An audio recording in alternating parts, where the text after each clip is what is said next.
Setidaknya semoga konsep dari Hippocrates ini menyumbang sesuatu untuk memahami diri kita. Baik, yang pertama, ini tipe kepribadian koleris.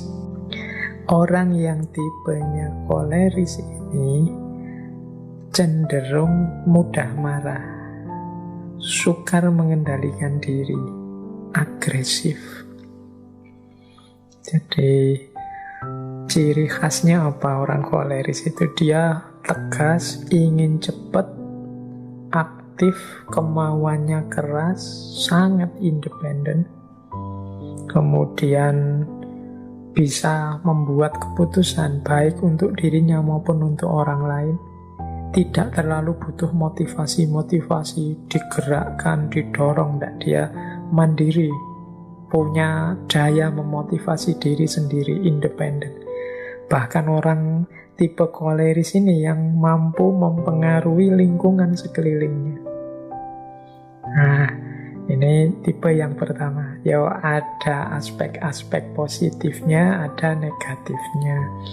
Yang positif tadi tegas, mandiri, independen, kemudian mampu mempengaruhi lingkungannya dengan tujuan, gagasan, dan lain sebagainya. Tapi kalau tidak hati-hati, terlalu dominan, akhirnya jadi agresif, ambisius, bahkan mudah marah karena mungkin lihat yang lain kok lelet sih, kok ndak cak-cek gitu loh inginnya. Ya, ini gaya koleris. Dia ini serba tegas, ingin cepat, aktifnya luar biasa, independen. Mungkin orang-orang koleris ini ndak betah kalau dekat dengan teman-teman yang males, lambat, ndak cepat. Ini gaya koleris. Ya, ini mungkin teman-teman bisa introspeksi. Kalau setuju ya dengan teorinya Hippocrates ini, aku ini tipe yang mana? Jangan-jangan aku ada di koleris ini. Yang kedua, gaya melankolis. Ini kebalikannya koleris. Jadi orang melankolis itu cenderung bersikap muram, pesimis, dan mudah curiga. Ini negatifnya. Tapi ciri yang lain, mungkin yang positif, dia analitis, perhitungan, hati-hati, perfeksionis. Jadi tidak mau ada celahnya, ingin segala sesuatunya berjalan secara perfect, dan sensitif. Sensitif itu apa ya? Yo, kalau hari ini mungkin mudah baper, mudah kesinggung. Nah, ini tipenya orang melankolis. Mungkin ada orang merengut di depannya, mungkin dia merasa, wah, orang ini sedang menghinaku atau sedang melecehkanku. Nah, itu kan baper, sensitif. Ada orang ketawa di depannya, mungkin dia merasa, wah, dia menertawakanku. Nah, itu ilustrasi mudahnya. Jadi melankolis itu negatifnya mungkin dia muram, pesimis, kadang-kadang perfeksionis. Jadi perfeksionis jadinya dia tidak mau kelihatan jelek, dia ingin segalanya perfect, sempurna sesuai yang dia inginkan. Tapi ada bagusnya. Bagusnya itu perhitungan. Perhitungan itu berarti kemampuan analisisnya tinggi. Kemudian dia juga hati-hati, tidak mau sembrono, tidak mau sembarangan. Ini mungkin ada hubungannya dengan perfeksionis tadi. Sampai titik tertentu ini positif. Tapi kalau berlebihan, dia jadinya seorang yang melankolis, mudah murung, mudah pesimis, bahkan mudah menaruh curiga, mikirnya selalu yang buruk-buruk, sehingga susah dia untuk gembira. Ada apa-apa sering dilihat aspek negatifnya. Jangan-jangan ini, jangan-jangan itu, nanti saya sakit ini, nanti saya, nah itu tipe orang melankolis. Agak beda dengan koleris tadi yang agresif, ingin cepat, ingin segera beres. Kalau melankolis ini hati-hati, pelan-pelan, yang penting perfect, pas. Ada yang ketiga. Kalau yang ketiga ini adalah kepribadian flegmatis. Nah, orang flegmatis ini lamban.